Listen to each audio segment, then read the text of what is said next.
Hello again, this is video number 2. Now, this video is going to be centered on GED and enlisting. Now,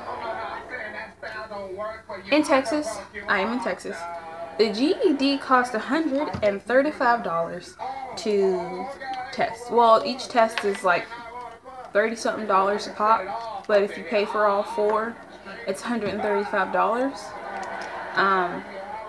I took 6 tests because math I failed pretty miserably because they had college stuff on it that I wasn't aware of when I talked to my tutor. I didn't really study for it like I thought I should have, but I did. I did get a good score. For me, it's very accomplishing not being in, I haven't been in school for very long, so it was pretty accomplishing to get the scores I did on the GED, and the fact that I'm not good at science at all, and science was the first one I passed, and I'm not good at math, but out of all my GED scores, I got the highest on that one. Now, when it comes to wanting to enlist, you have to talk to your recruiter. I'm not speaking for the Air Force in any way. I'm just saying my personal experiences to you guys. Now, with the GED, you need a score of 65 currently to enlist versus the 34 or 50 for the United States Air Force. Now, if you want to go to the United States Marine Corps and you go in with the GED, you just need a 50. Oh, I'm opposite. Sorry. You just need a 50. So I got a 66 the second time I took the Afvlog, which was very accomplishing to me because I had a list of jobs that my recruiter gave me to see what I wanted to do. And one thing I know for sure is that I passed, and it was pretty accomplishing. I was one of the first, I was told, to be accepted for the new fiscal year with a GED being enlisted. I mean, there was like 45 that I heard about that I'm among the list for this year, 2015. Now, my AFQ2 percentile score was a 66. My standard scores, GS 54, AR 56, word knowledge 52, paragraph comprehension 57, mathematic knowledge 52, electronics information 49, auto and shop 47, mechanical comprehension 49, assembly and objects 54, and VE 54. My composite scores were M 56, A 61, G 70, E 62, and no, I'm not talking about bingo. So it may not sound like a high score to y'all, but I know for one thing, when you ask your recruiter for the list of Air Force specialty codes, AFSCs, that's your career, that's your MOS if you know Army terms.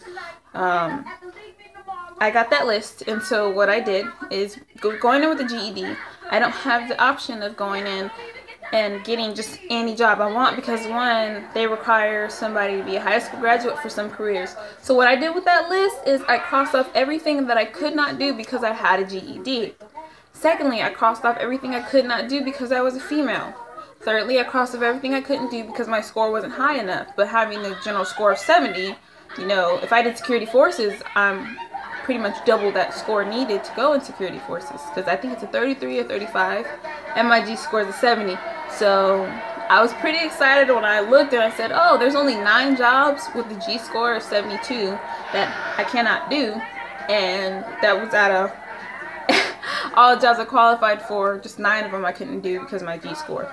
There were a few of them I couldn't do because of my E score. It's electronics. When I took my ASVAB the first time, and I wasn't so focused on the math. When I didn't focus on the math the first time, I got a regular score, which I think, I can't even remember.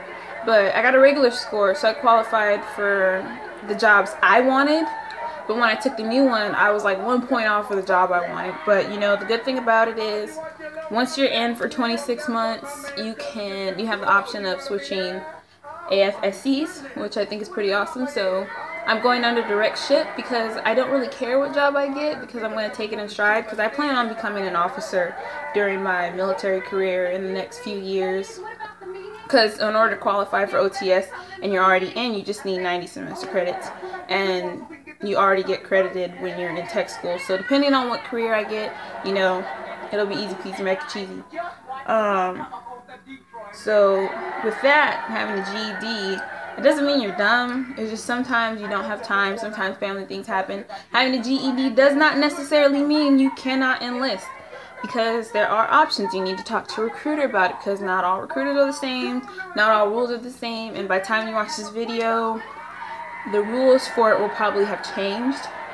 Because I know after I had my daughter in July and I was enlisting, I was supposed to process the first week of January with my old recruiter, but they changed the rules January 1st that I have to wait 180 days from when I gave birth to my last child, when it used to be 3 cycles or 6 months, and I had my 3 cycles, but they changed it and said, no, make her wait 6 months.